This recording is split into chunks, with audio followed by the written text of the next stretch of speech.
The time of adventure began, but at first war was nothing but play. The summer sun seared the rocks and forests of the Eifel. Fields and pastures withered, the heathland crackled with dust and fire. Villages and hills flickered in the noonday heat, and dust from the troop exercise ground at Elsenborn was scattered over gardens and roads. Morning mists blew over alders and birch saplings by the roadside. There was a sultry steaminess in evergreen and broad-leaved trees, and at eventide the shadows fell far across the land. Often not a leaf or stalk stirred, only the crickets fiddled a little somnolent music. Then coolness and silence blew soothingly abroad into the night. I had been a soldier for some months, and now wore the warrior's mask with assurance, irony, and patience.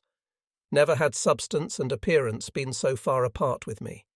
Like a dream, obedience, commands, and the toughness of service hushed past me, leaving not a trace. I withstood the training like a sleepwalker. I walked in step and carried my rifle.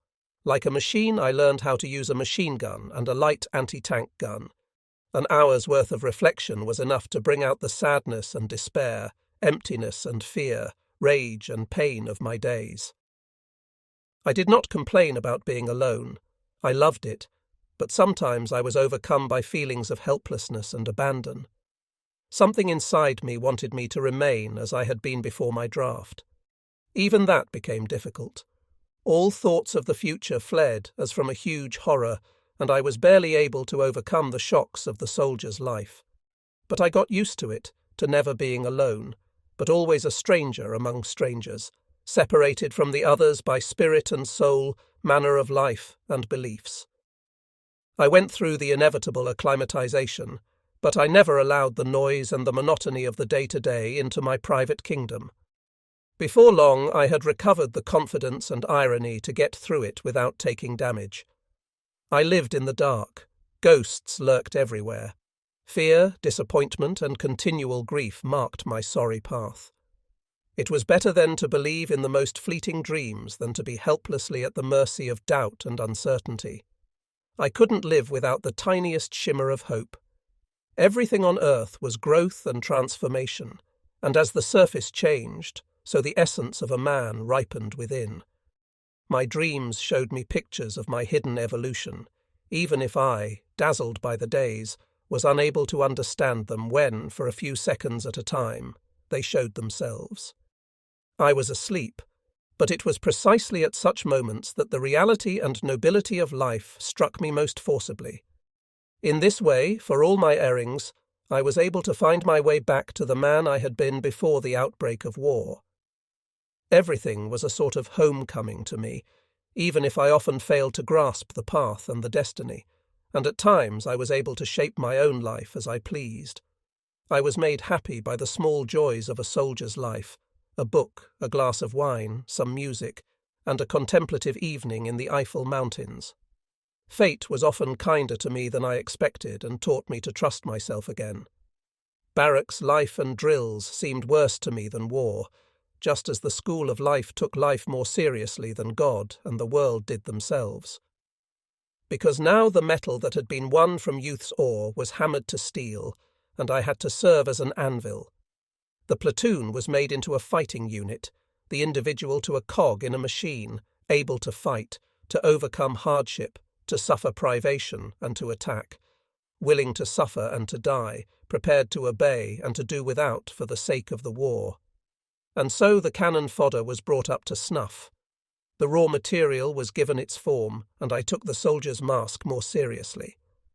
I played my part in the great drama of assimilation, without any spectators on the stage of my destiny. The phoenix burned, and I gathered up its lost feathers. I had too much time to be able to think of myself. My existence took place within me, mostly unreflected in external events, but the change was in progress. I was becoming a soldier. Mists like white smoke climbed out of the fields and meadows. I stood on sentry duty, feeling I was at the end of the world, in some foreign land, among foreign people. Evening came down out of a silver gate of clouds. The land subsided at my feet. Grass and shrub, near and far, slipped into shadow, haze, and scent, and silence covered the earth once more. I set down my rifle and went looking for grasses and mosses. My boots grew wet with dew. I sniffed the fog and the chill of dusk, took off my steel helmet, and let my hair blow in the wind. It stroked my forehead like tender hands. I was in love with every flower, every stone, and gave myself over to my looking and listening. The past few months had sharpened my eye for the beauty of small, simple, familiar things. I saw the world more alertly. The dust and grey of the city dropped from me, and I experienced the improbable beauty and delight of the world more than I ever had in the fullness and exuberance of the summers in Das. A flower by the roadside was a kindness to me, a forest under the scorching sun, a spider's web pearly with dew, a butterfly, and the dance of midges at eventide, the plashing of a brook, and a lizard sunning itself on a hot stone. All these were experiences to me. The growth of wheat, bindweed, and poppy taught me to stand there with as much patience as theirs, and their innocence moved the masked man and soldier just as a repentant sinner might be moved by the comforting hand of an angel. But I was also painfully and burningly aware of the gulf that separated the dove, the shrub, and the tree from the war, and the soldier from all the love and blessings of the earth. I was no longer jaded and indifferent, but found myself, like an insect with superfine antennae, shaken by the goodness and peaceableness of the earth. That was the only reason I was so grateful for the frost of early blue mornings, for daybreak and dawn chorus. It was as though, in my sorrow and cruelty, I had to be reminded of the divine. No evening seemed so mild to me as the dusk after a hot, exhausting day of misery and soldierly torment. I felt the star-bright nights, the rapture of moonlight, violent storms, and tireless pattering rain more intensely than anything I had done by the sea. Also, the simplest facts of human life: sleep, a piece of bread, a sup of well water, a kindly word. All these, after long disregard, became precious to me once more, and anything beyond the minimum I took as an unmerited kindness. But that night I was taken by a violent yearning for my past. My sheltered youth pursued me with gorgeous scenes. There were many things I had not done, and the future sat in front of me like a raw block of marble. I could suddenly hear Moorish dances. I saw the stage, the dancers. I heard the gypsy song and the keening voices of the girls, the magic and drunkenness of Dionysiac music, and I wept for my homeland and my personal fate. I left nothing out, and as I drank the bitter cup, I saw the purpose and the significance of time. Scenes, music, and stars wandered into my dreams. On the Hose Ven, the heathland was ablaze. The fire chewed the turf under the tindery ground and threatened woods and fields as it kept flickering up in new places. Foresters and soldiers were set to fight and quell it, and in the evening we were sent out to serve as firemen. Smoke obscured the slope. The smell of burning flowed down into the valley. Dust and ashes came down on our faces and shoulders. As the evening cooled, we climbed up. Dusk fell early. Smouldering fires played like will-o'-the-wisps on the forest edge. On a height, little flames flickered up like rows of lanterns, lit by dwarfs and heath spirits in the wind. We ate our bread, looked out a camping site for ourselves on the soft needles between the pines, put up a screen of branches to protect us from the wind, and rolled ourselves into our thin blankets. One man kept watch. Very slowly the humus gave back the warmth of the bygone day. I lay there a long time with eyes open. Stars glimmered in the branches, spun incredibly slowly over the trees. Wind whispered in the boughs. Dew fell, and the earth exhaled mist and moisture. So I found my home in the cosmos. I had grass and needles for a bed, the sky for a ceiling.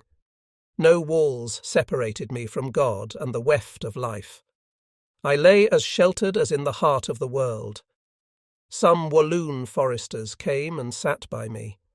They talked about their work, their wives, about the work and the happiness of a conquered people that never understood the war and was happy simply to endure, now that it was over.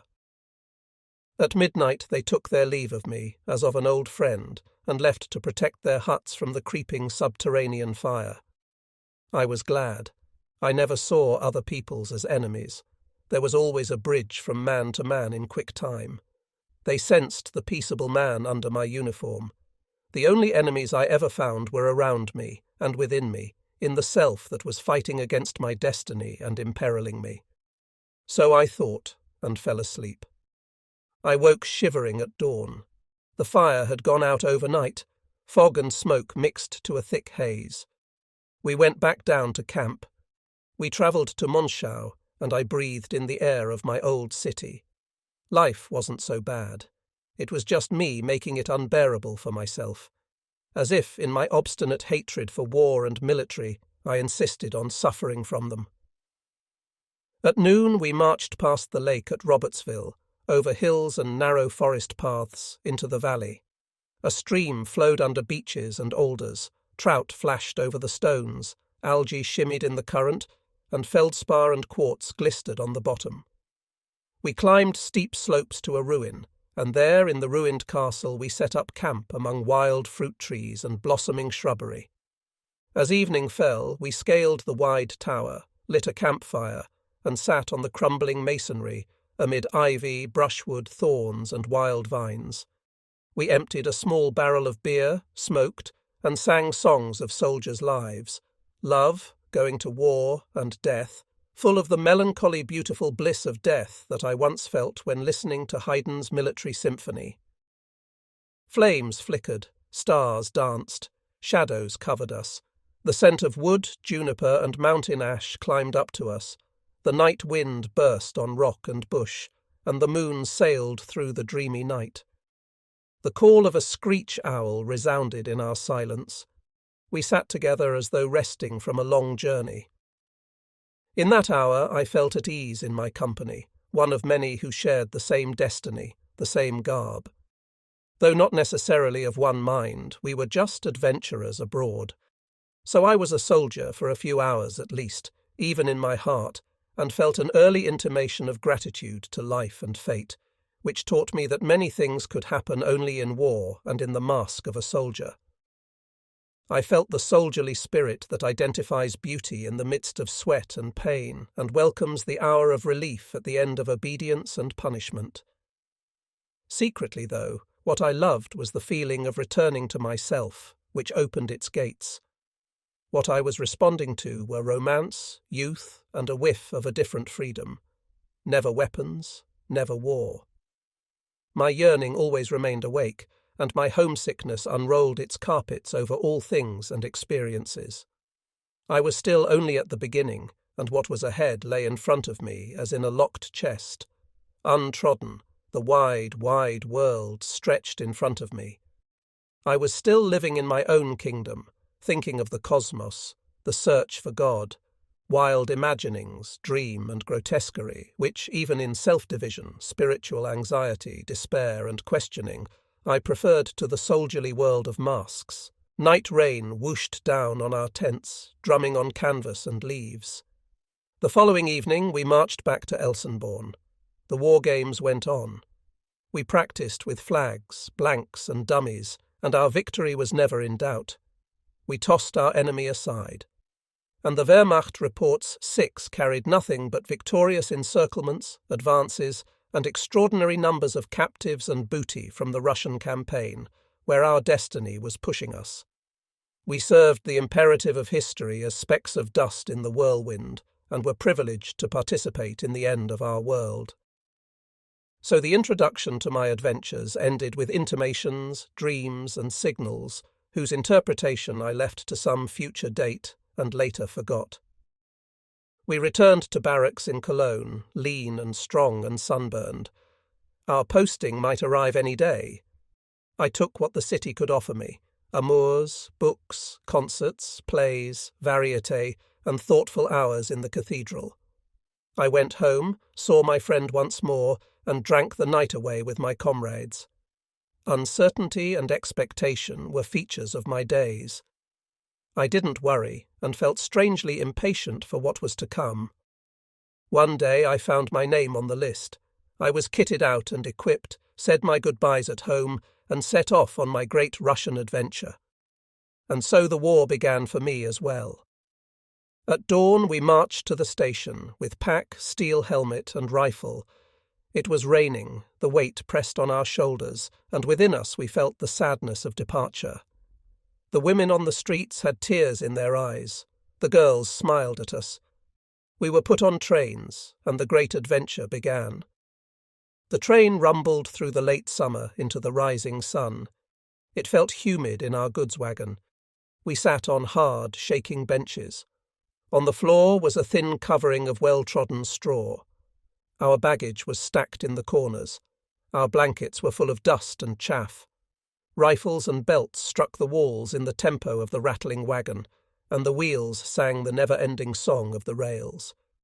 A hubbub of voices, song, card games, sleep and laughter surrounded me, and I was afraid to reflect. And so I read, without knowing what I was reading or understanding it. We hunkered down in the doorways and saw the villages, fields, woods and pastures of home slip past us, waved to the girls and sang our songs into the rushing wind. It wasn't much before midnight that we finally fell asleep on the boards, shaken about in our carriage, pursued by dreams, and we woke not long after. It seemed to have barely gotten dark at all. For a long time I looked at the flat meadowland with its half-timbered houses and scattered groups of trees. Sometimes the scenery reminded me of the Darse. Towns and empty expanses rolled by. We kept seeing birch trees beside the line, and yarrow, Aaron's rod, and grass bending in the wind as we passed. The same little wood seemed to come round again, the solitary tree, the field track, the road, the stream. The aspect of the landscape was slow to change. I was indifferent to the noise and commotion of the soldiers in the wagon with me. I was quiet and calm, oddly equable. When I looked at the ordinary people outside, working in their fields and gardens, I remembered that I was travelling to Russia to fight, to destroy seed and harvest, to be a slave of the war. But then, out of danger and nearness of death, I would feel a lofty freedom and an almost pleasurable sense of life. I was overcome by homesickness.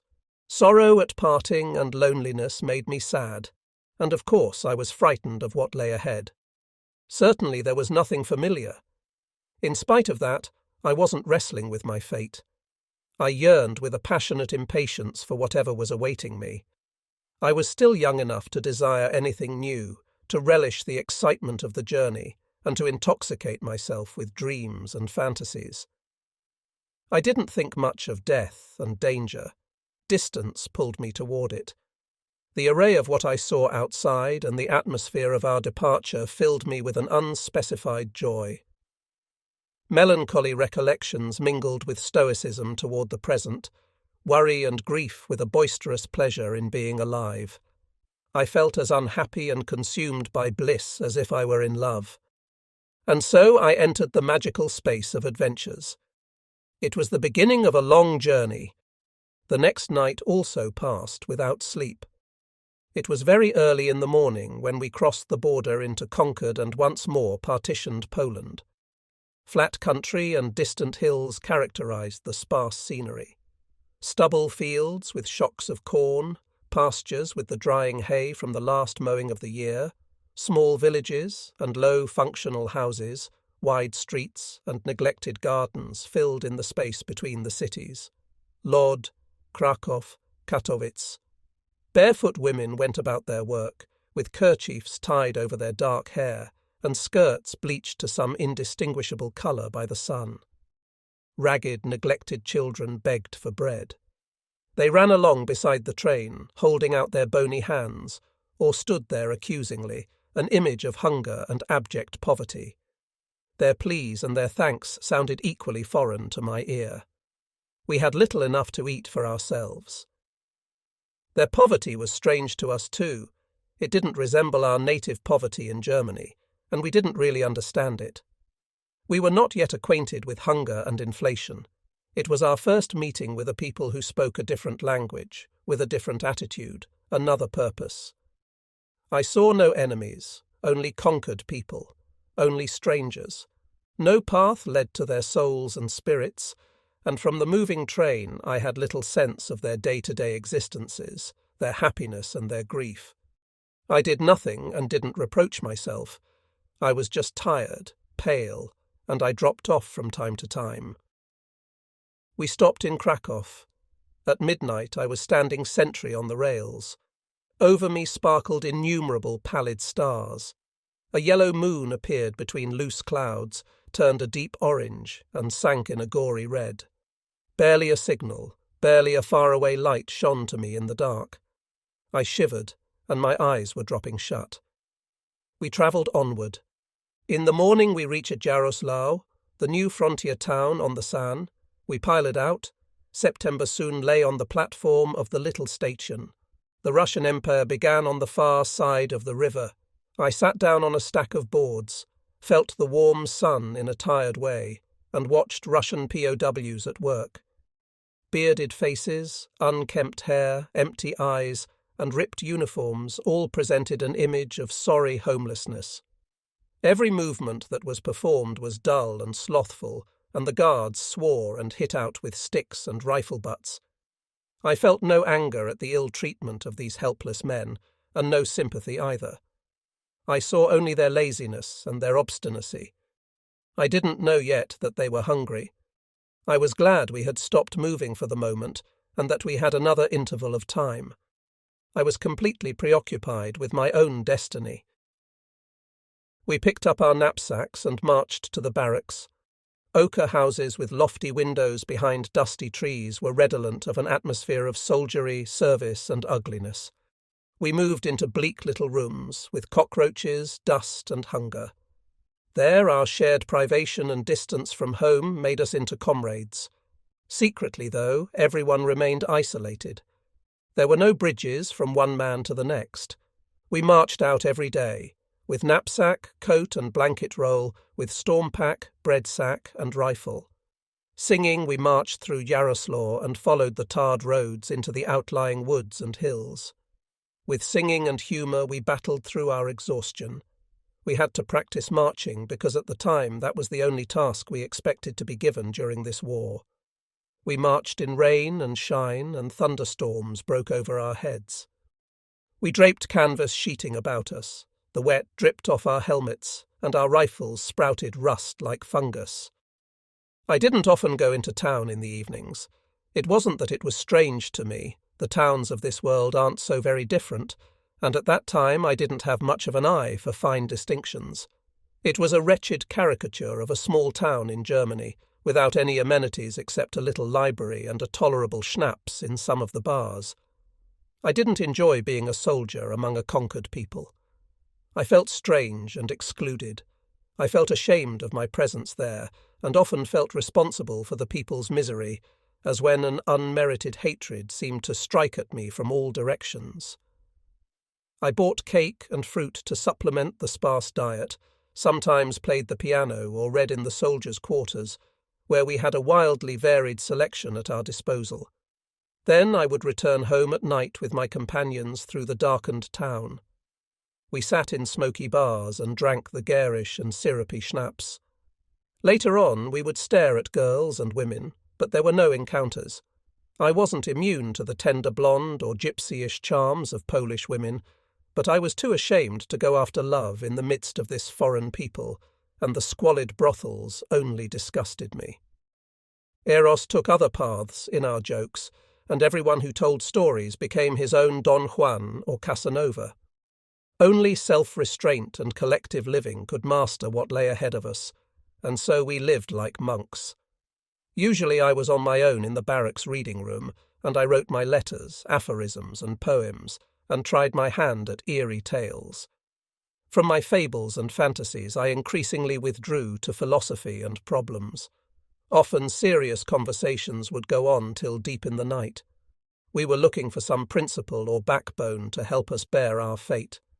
Every day the tormenting emptiness within me deepened, like the grief of a homesick child. while at the same time I ate the bread of what was to come and painted frescoes of my future. I was a soldier in the same way I had once worked in a bank. I accepted my lot like a job I disliked, and so saved myself some mental strife. At first, every adjustment was difficult, but my spirit remained true to itself, and what I experienced wasn't wasted. But what I gained, the future had to confirm. I came to my senses more and more, and left to my own devices like a shipwrecked man on an island, I became ever more thoughtful and introspective during my solitary hours. Broad awake, I stalked through the days of incipient destiny and soul, making. When the autumn wind bent the yellowing trees, when red foliage flew and the storm blew over the hills, when rain clouds chased in front of the sun and the distance expanded under the changeable skies, I felt again that heightened feeling of intoxication that once had been engendered by my summers on Darse. Now my yearning for those free times of wandering and growth became part of what I felt, a yearning for a return to the familiar beauties of a world more my own. Every fine hour deepened me, homeless, all on my own in the foreign place. Landscape, tree and shrub all acquired deeper meaning and fresh purpose. My senses became acuter. I looked more consciously and tenaciously than I had before for what was great and enrapturing, and I kept coming across wonders and creations that made the separation easier for me to bear. An enigmatic whiff of the East, an atmosphere of barrenness, sadness, and hunger over objects and vistas gave the landscape a more potent force, and dreams and intimations supplemented the strange reality. Away in the East, the advance was continuing. That was all we were told. In spite of that, our lives were changing too, and while wartime existence might make us skeptical about our souls, we were trying to adopt attitudes, masks, and postures that would be equal to the demands and conditions of what lay ahead. So each of us went within himself in his own way and mastered step by step his preparation. At first there was the primordial circling around God, but the idea of God paled against the promise of destiny. I didn't want to be a weakling and lean against his omnipresence in my fear and need, not leave my happiness and sorrow in his fatherly hands, accept my lot as punishment and mercy, and console myself with his sacraments and promises. With rare logic, I didn't want to recognize any commands that, as a soldier, I would be unable to observe, and I told myself even then that I wasn't responsible for anything that I lived, thought, or said as a soldier, whether it was wisdom, experience, love, or death. My cosmos was now populated by angels and demons, and Jesus to me became more and more a prophet and less the Son of God. But in a world without God, there had to be new forces that determined my standpoint and rooted my spiritual life. The shivers of preparation blew through me, and all unknowing I stepped into a heroic nihilism. Or so I thought. Life was suffering. Death ruled the world. After the pain of birth, man's path led through sweat, anxiety, grief, fear, and hunger. Death was the only release. It took destruction to restore freedom and peace. It was a terrible thing to live in this world, in meaninglessness, viciousness, and godlessness. Better, as the Greeks said, never to have been born. The flood and the end of the world were the only consolation. Destruction was the final task of the seer and expert of our age. The last gods still needed to be forgotten, the idols smashed, love eradicated, procreation foiled, and life concluded. Ruins, dirt, and ashes should lie there as plainly visible as they had long secretly been forming the picture of the world. But to the living, it was not only a matter of being in this void without metaphysical shelter, in doom and dread, bitter irony and dance of death, laughter and torture. It was tolerating its frightfulness, and also to want this fiendish life as it was, to take it as it came, and to love it in its barren bitterness and corruption, to call it beautiful, and to live it powerfully to the end, to find pride in its gruesomeness, delight in its decay, enthusiasm in its devastation, to deepen the worst horror with one's intellect, to live consciously and die coolly, at one with a reviled fate. There was merely the brazen, inexorable necessity, Ananke, going her ways, over men and times as over grass and sand, grinding everything under her heel, and at the same time alerting it all to a meaningless and godless existence. She tossed the church and the atom on a pair of scales, despised God and glorified death, and still bore fruitful blossoms in her soul, nightshade growth of time. Only war could breed these thoughts, and they remained there, through all its phases and guises. In every crisis, it is to them the adventurer returns. From their humus his inner fate nourishes itself. My circling around God became an erring around death and void. There was no other way. I hoped and I carried my stars, but they shone with a different light. That was the spirit in which I wanted to go to war. I loved life because it was cruel in its beauty, appalling in its goodness, deadly in its fruitfulness, because our existence was a tragedy. Birth, condemnation, and death were a liberating curse. I demanded roughness and danger to test myself in, a day full of toil and bitterness in which to purify myself. What I wanted was a transformation beyond consolation, dream, and refuge with God. And I found my pride and my greatness in wanting this carnival of killing and burning just exactly as it was, and to love it and to stand in it without illusion, support, or belief. To laugh into the void and still be there, in the criminal pleasure of being cut adrift from gods and angels. I wanted despair for myself, and wounds, that I might survive them, and I felt strong enough to take up the fight with scorn, hunger, and rage. And perhaps all that was just the demented mask of man, who in the limbo of his destiny finds himself breaking down. I was given all the things I dreamed of, but I did not pass their test. I still needed to ripen to my fate. The Indian summer faded away, autumn arrived, and the levels of the San rose. The bridge at Jaroslaw, dynamited during the fighting against Poland and now half repaired, was at risk. The river tore away supports and embankments, beams washed down the stream, the levee was undermined and parts of it were collapsing. We marched there in a fine rain to salvage lumber, support what was still standing, and keep watch on the levee. On the horizon, Jaroslaw disappeared in haze and rain dust. Meadows, sodden pastures, groups of trees, and huts passed by. We reached the river at noon. Storm clouds, darkness, and rainbows menaced to the west. Colourless sunshine trickled down onto the fields. The broad grassy banks had disappeared under a murk of clay-coloured and dirty grey water. Only bushes stuck out, collecting scummy bubbles in the mesh of their twigs.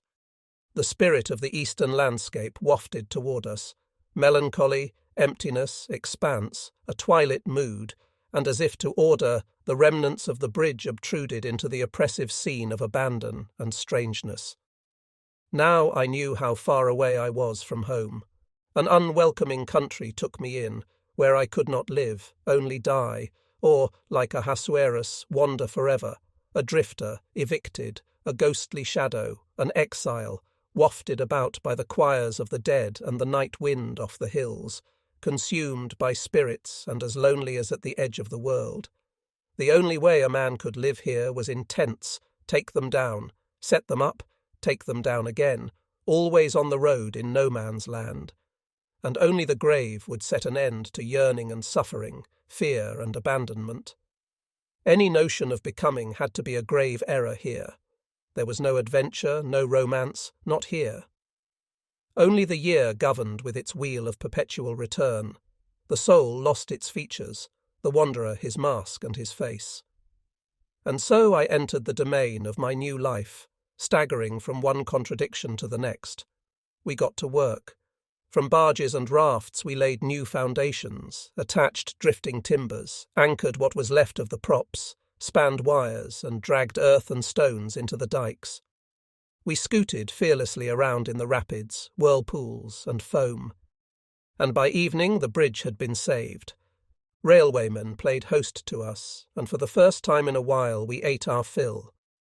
The moon dipped land and water in its unreal light, and I breathed in the cool air as a portent of a better, finer life to come. My notions of the future expanded. I had intimations and dreams. I felt curiosity, an appetite for novelty, for the strange and extraordinary, which kept returning and pulling life forward. Panic alternated with a bizarre pleasure in everything that went against me and seemed to mock me. I wanted the plumb opposite, the improbable, the impossible that didn't belong to me, and in this desire marked the beginning of the view by which everything was pure adventure in either thought or experience. I drifted. I had let myself drop into the stream, and now I was waiting to see which plank would come along and rescue me, which skiff would pick me up, which coast would permit me to land. I referred to this as my passive adventurism, getting tangled up in dangerous and dicey situations and waiting to see how the knot might be unpicked. Uncertainty, unfamiliarity, the imminent, the untrodden, refused to allow any durable form to appear. A state of readiness was the most that might be expected. New orders came, and we travelled on. I wasn't sorry to take my leave of the limbo, the way station of Jaroslaw. Monotonous, mournfully beautiful country went past. Indian summer baked the fields, veils of trees and shrubs flamed in russet glory, and the grass withered. The sun rose in infinite silence and loneliness over seas of fog. Scattered farmhouses loomed up out of the distance. Ruined bridges and houses told of the progress of the war. The fields ran on endlessly. Villages stretched along the hills. Children minded the farm animals. Roads led away into the distance, straight, straight, straight. Autumn dropped ever sadder colours onto the melancholy palette. Villages looked deserted, people like dream figures in a shadowy existence, as if, though long dead, they were still doing their work under some mystical compulsion. We got off at Fastov. I said goodbye to the train and to everything I had ever known. The candle had burned down to a stump. It was like saying goodbye to life itself. Russian passion Russia. Now the war began for us as well, and it was as though we were merely the latest to be involved in the ongoing crucifixion of Russia and its people. We saw only women and old people. The men had fled or gone into hiding. But even if we didn't believe everything the moujiks told us, we knew, and we could see for ourselves and hear it and feel it wherever we went, that this people of so many mingled races had always suffered, that all through history its roads had been a via crucis that hadn't even merited a martyr's crown. Nor did we either, because we were cowardly before the law. Not only self-division, despair, humiliation, brutality, abjectness, rue and bruising, as the poets say, constituted this suffering. The peasant, in his poverty, in misery, degeneration, and slothful passivity, was condemned to idiocy and servitude. He bore his mute animal suffering under the Tsar, the knout of the landowner, and in the collective farm. He suffered from the climate, was duped, beaten, was raw material, learned to be cunning and cruel himself, and still suffered on into eternity. He stood on the bridge between Asia and Europe, in the twilight, on the everlasting Good Friday, and 100 generations had only one face among them.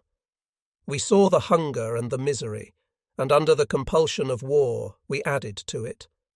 The passion took us into its territory. We marched. Fastov. A vast plain unfolded outside the railway station, and the paved road led dead straight over low hills and fields. Straight, dead straight. That was the theme of Russia. Fields, corn stubble, and meadows slid past, only very rarely a tree or a house on the horizon. The sun glared, dust whirled up. We carried our packs and rifles and marched in loose file under their weight. At the very first rest stop, we sprawled onto the dusty grass at the side of the road, staggered up on the command to continue marching, and dragged ourselves onward. I started to fall behind. As evening fell, I would pass comrades insensible on the roadside, felled by heat stroke or exhaustion. A little troop of us moved into a village, were allocated a barn, and lay down. We couldn't eat, barely drank, and slept in leaden fatigue. In the morning, trucks came and saved us the agonizing march. We rode to Kiev, were put with regiments of the 95th Infantry Division, the 14th Company of the 279th Infantry Regiment. And there I remained for the war. There my road began into the Russian passion. We spent one more night in Kiev. In the morning, before it was light, we set out and stood shivering on the road. For a long time, progress was stalled at the bridge over the Dnieper. A keen wind blew off the river. Finally, our columns moved across. Horses pulled the artillery pieces.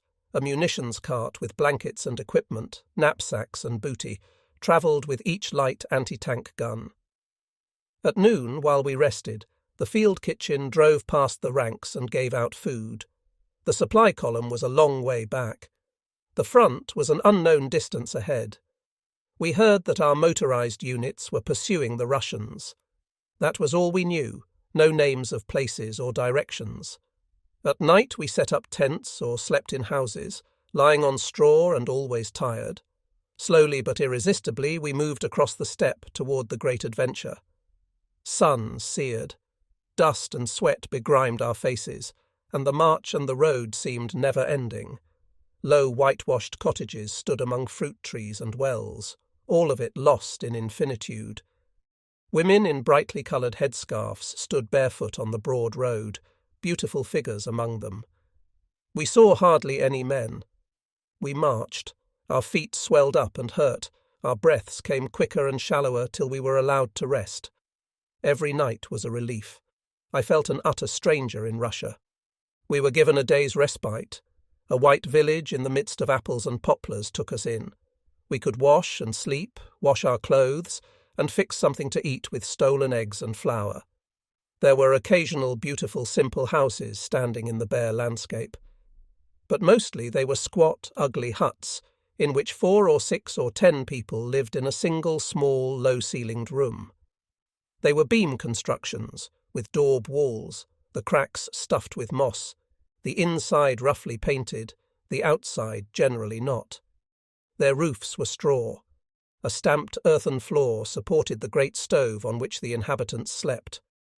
Mice rustled in the straw and dust. There was a bench, a table, and occasionally a bed or pallet by the stove. Underneath it quivered rabbits, pigs, and the vermin that would attack us. Bedbugs bothered us at night, fleas broke our rest, and lice multiplied in our uniforms. Spiders, flies, woodlice, and cockroaches scuttled over the tables and over our faces and hands. The illumination was provided by an oil lamp. Sometimes, after our arrival, the women would have lit the candle in front of the icon and pulled a Bible out of its hiding place and laid it on a little corner table with artificial flowers. Above it were pictures of the Madonna and various saints, prints mounted on gold paper and framed in wooden boxes. Some of the women wore crosses on chains around their necks and crossed themselves before meals. Otherwise they passed their time in sleep and idleness. The winter was empty, and there was little to do in the autumn.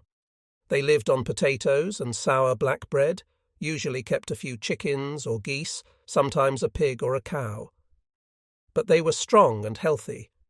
This was what they were used to, this was their life from day to day, and neglect, squalor, and poverty bothered them little. We marched on, rain streamed down. We slithered over grass and clay, and the roads turned to bog. Snow and hail were carried on the wind. Winter set in at the beginning of October. The roads were bottomless, and we marched on from village to village. In Glukov we stopped for a day. We slept in Kutok, and yet we had no idea where we were. Fate drove us on, and we didn't know where we were going till we got there. We were not called upon to fight. The enemy was still far distant, but the march alone was sufficiently bitter for us. We crept on through the mud. Our artillery pieces and munitions carts bogged down. The horses broke down, were barely capable of pulling light loads. The supply column was delayed. We were no longer victualled. One after another the horses collapsed and died, or had to be put out of their misery. We replaced them with tougher Russian ponies, which we managed to capture wild or took away from collective farms. They in turn starved, became scrawny and weak. The bones stuck out of their worn, untended hides. Our coats and blankets grew wet and mouldy, had clumps of clay on them, and we could no longer get our sodden boots off our swollen, inflamed feet. The dirt and the lice gave us sores, but we marched, stumbling, reeling, pushed the carts out of the muck, and tramped on dully through showers of rain, sleet, and occasional night frosts. Finally, there was a little forest after the desolate plain, a few pines, beeches, alder scrub, not more. Beyond it, the flat expanse began again. We spent the night with farmers who had been German prisoners in World War I. They were friendly and hospitable and complained about the new age in their country. But we could not make any comparisons. Frost-reddened maples and lofty birches with their last yellow leaves stood in a dusting of snow. We hardly saw the beauty of the enchanting scenes. We were hungry. The cooks slaughtered cattle and pigs on the way, and requisitioned peas, beans, and cucumbers everywhere. But a little midday soup wasn't enough to get us through our exertions.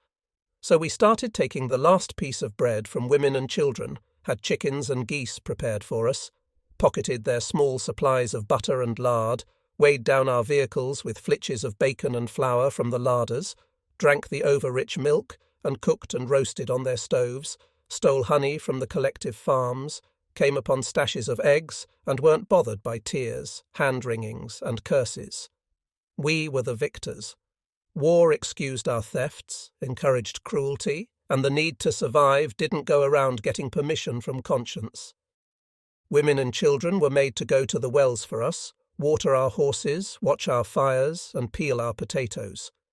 We used their straw for our horses or for bedding for ourselves, or else we drove them out of their beds and stretched out on their stoves. The country started to get hilly. The villages got still more wretched, and the mud got worse. Men and horses were at the end of their strength. The trucks and tanks of the lead units got stuck in the mire. The advance faltered. We moved into a village and rested. Slowly we recovered. We suffered from diarrhea. Our bellies were a ferment of swamp. We were disgusted and appalled, but we couldn't fast. Hunger hurt too much. We moved in semi-permanently. We drove the women out of their homes and pushed them into the most wretched of the dwellings. Pregnant or blind, they all had to go. Crippled children we shooed out into the rain, and some were left with nothing better than a barn or shed where they lay down with our horses. We cleaned the rooms and heated them, and looked after ourselves. We always managed to find potatoes, fat, and bread. We smoked makorka, the heavy Russian tobacco. Otherwise, we lived as well as we could and didn't think about the deprivation that would come after us. Kosmomolemianskoye was the name of the village. I fell into homesickness and pining. The extent of my life and thoughts never got beyond tiredness, fantasies of desertion, need for sleep, hunger and cold. My star went on its predestined way. Beyond all love, I drifted in my Russian passion. That I had once walked by the sea in a storm, that I had lived and dreamed, that seemed itself like a dream. I would give up God and my own humanity for a piece of bread. I had no comrades. Everyone fended for himself, hated anyone who found better booty than himself, wouldn't share, would only trade, and tried to get the better of the other. There was no conversation beyond the day-to-day. The weaker was exploited, the helpless left in his misery. I was deeply disappointed, but then I too had become hard. We froze. At first there was a thin layer of snow on the road, but as it grew colder, the paths slowly became firmer. We were able to start marching again. At Fatesh there was a thaw, and we were knee-deep in the soft sludge again. Then we froze, but there was no winter clothing to be had. Any woolen garments we found became ours. Blankets, scarfs, pullovers, shirts, and especially gloves we made off with at any opportunity. We pulled the boots off the old men and women on the street if ours were wanting. The torture of the marches embittered us to the point that we became impervious to the sufferings of others. We showed off our ill-gotten gains, and with the impression we made with a pistol on a defenceless woman, who by ill fortune was a Russian. We were oblivious to the way we were often given food when we set foot in a hut, to the peasants giving us their makorka to smoke, a woman freely offering us a couple of eggs, or a girl sharing her milk with us. We still dug around in every corner, even if we let what we had taken just go bad later. We didn't want it. It was a sort of compulsion. Our commands kept telling us that we were the lords of the universe in a conquered country. We had to go on. The front was still far off. No one asked us how we did it. Our legs ran with pus. The socks rotted on our feet. Lice owned us. We were cold, hungry, ill with diarrhea, scabies, diphtheria, jaundice, and kidney infections. We dragged ourselves forward on sticks, rode bareback on horses, or gripped the sides of carts with frozen fingers, but we marched on. Another village, another one of the innumerable villages we saw, and whose names we heard only to forget them immediately afterward. We got there in the dark and slept in a barn. A stove burned, but it gave no warmth. The straw was wet, our coats and boots were heavy. We lay down, freezing, trembling with cold, exhaustion, and rage. In the morning we moved into a house where an infant had just died. The women were wailing over the small white corpse in a long, drawn-out, free-form lament. The father kissed the bare hands, the bloodless lips. They were weeping, but they gave us their hospitality freely and kindly. There was no doctor anywhere about, so I wrote out the death certificate. The old farmer thanked me. He talked about his life, long years as a prisoner in Siberia, in chains, the bitter cold, with forced labour and beatings. We never learned what his crime had been. Nothing but humility and kindness shone from his pale blue eyes. The carpenter put together the coffin from unfinished boards in the yard.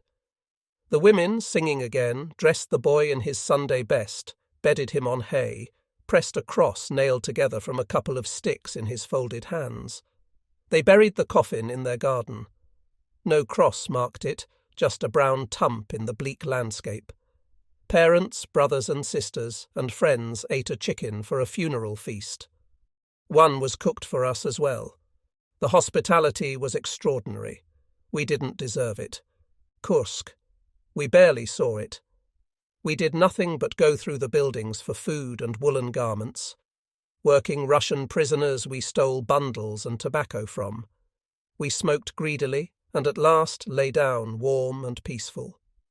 In a village beyond Kursk we had more peace. A tiny consignment of winter clothing, blankets and headgear, a few gloves arrived. It was in Budanovka. Reports reached us of fighting close at hand. We were almost at the front. We set up sentries in the snowy country and bitter cold, and some had their feet frozen. But we got mail, and in the quiet our thoughts concentrated on our own lives. I read and wrote. I watched the sun rise and set over the snow. At night we kept vigils in the house. Outside the frost jingled, the north wind went howling around the house, and the snow glittered under the stars. Then snow started falling again and covered the plain higher and denser. Everything in me became quiet. The firs loomed blackly on the railway embankment, and the land shone white and bluish-brown in the moonlight. Meteorites fell. But sometimes I would again be seized by apathy. We were passive, without hope, without belief and refuge, and even the war seemed empty to us. Simple things retained their value, but everything great became an irrelevance to us. A stern, cruel necessity made us into the people the time required. A patrol encountered the enemy. We set out, and with orders to take Shigri, we left our Russian passion and went into winter warfare. We received our baptism of fire. For the first time we heard the whistling of mortars, the whipping of machine-gun bursts, the wild shrilling and bright brutal crash of shells. And it wasn't a game. Except for burned-down villages, hulks of tanks, graves, and the fires of Kursk on the rim of the sky, we hadn't seen anything of the real war. But even then, our faces had sometimes turned to stone. Now, though, we saw men fall, saw blood and wounds, and we carried our rifles in our hands and fired them blindly into the empty space in front of us. On the first day of the offensive, we attacked a village. The remaining Russian defenders quickly withdrew. On the way, I lost contact with my men. We left our vehicles at the edge of a ravine and found soldiers sitting in the snow, weeping. They had frozen feet but still had to go on. A horse fell, and I led it. Finally, I found the advance route and followed the footprints into the village, sat down freezing in a house, and was brought food. I didn't know there were Russian soldiers sleeping only a few houses away, who were woken by the shots of the attackers, which roused me as well. The next morning we came under fire from a column of tanks and had to bury our heads in the snow. A yelled prayer went up to us to keep our discipline. We weren't praying for our lives. We called out for courage, to keep us strong and proud, and save us from cowardice. Cowardice was worse than death, and even a peaceable fellow like me despised anyone who trembled for his life and sought to avoid ruin. I loved to prove myself in danger. That was the ultimate meaning of those times, and in that chaos of primal fear and dread, the soul could come up with nothing but this final echo of childhood. Our guns made no impression on the steel monster, but it still withdrew in the evening with the Russian troops. Around midnight, we marched past burning farmhouses and smoking huts to a short, exhausted sleep in a village. One soldier forced his way into a farmhouse, and the farmer set bread and milk before the hungry man. But the soldier wanted more. He wanted honey, which he soon found, and flour and lard. The farmer beseeched him, his wife cried, and in their fear of starving, the couple tried to wrest his booty away from him.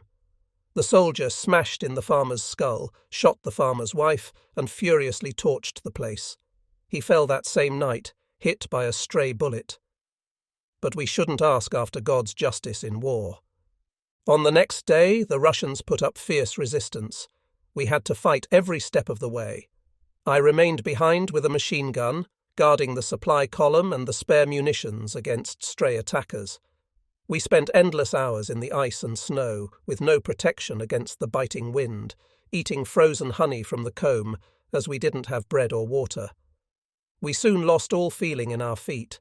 Some suffered frozen toes, ears, and hands if they were carrying munitions chests and failed to notice the blood stopping in their hands, or were forced to lie motionless in the snow for hours while enemy fire shrilled over their heads. We were bitter and irritable, and then dull and indifferent. At last we moved off.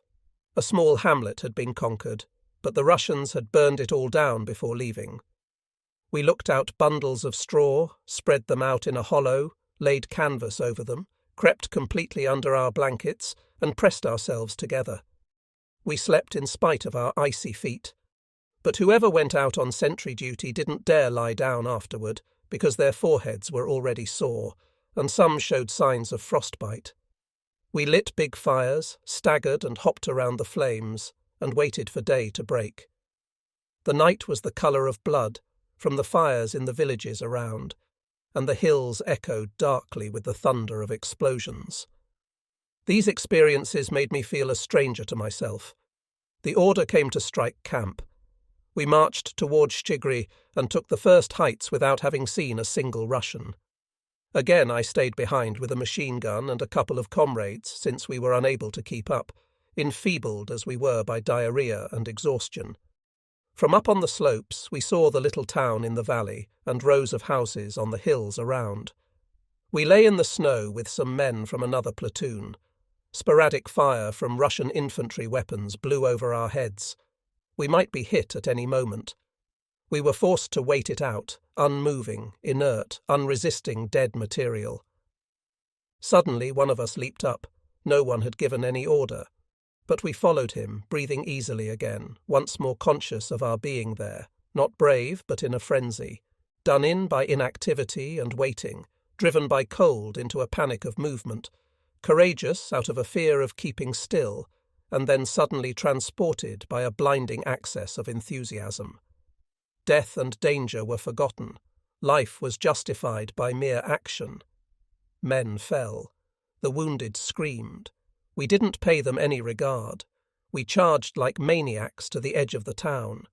We didn't throw ourselves to the ground, not even when the machine gun bullets whistled so close by us that we could feel them. The defenders were gunned down mercilessly, and whatever we saw of honey, fat, sugar, and good bread was hurriedly stowed away, while next door a brief firefight was still in progress, and our comrades were being slain. The Russians fled. As night fell, we moved past burning factories and silos into Shchigry. Bridges burned and crashed. Mortars continued to fire at us. We didn't care. We lay down in a house, not bothering with sentries, and slept as though comatose. The next day we looked at the wreckage. Debris, bricks, glass, and charred beams lay all over the road. Ruins everywhere. We declared a few days' rest. Simple people were kind and hospitable to us that first night. They washed our shirts, brought out pillows and blankets for us to sleep on. We let it happen, gave ourselves to them in a limitless display of trust, and went around as in a dream. When we thought back to the fighting, we felt an unstable mixture of horror and disappointment. Fighting, danger, and nearness of death seemed to us like a dream of the inadequacy of war. It wasn't sufficiently shaking and enthusing, yet horror grinned at us from all around. We didn't know whether we had been hoping for a long siege, whether the swift victory offended us, or whether a secret horror informed us that it would have been better for us if we had died or been wounded. It wasn't the battle that caused the suffering, but the vicious cold, the helpless waiting around. Then, as if coming to our senses, we suddenly grasped the meanness all around us of dying and having to kill. At that time I still got over things quickly. Individual details went under in a vast ocean of apathy and oppression, and never took shape.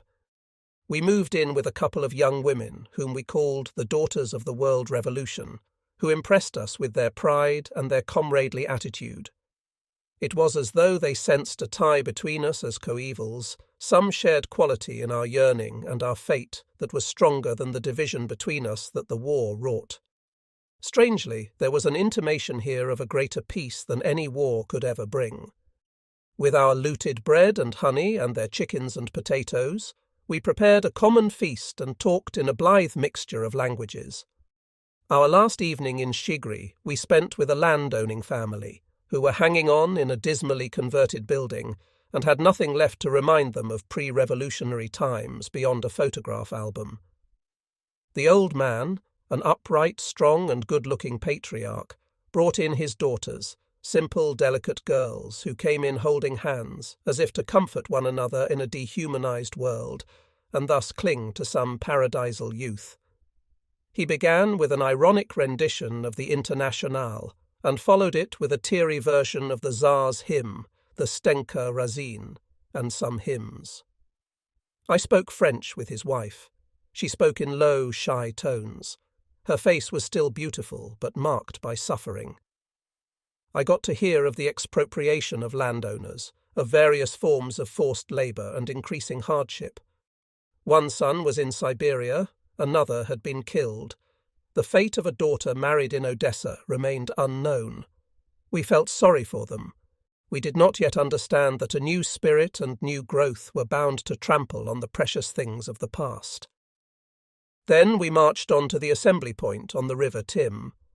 Many were sick, all were exhausted, and the marches in increasing cold became more arduous by the day. And now we were marching into the unknown,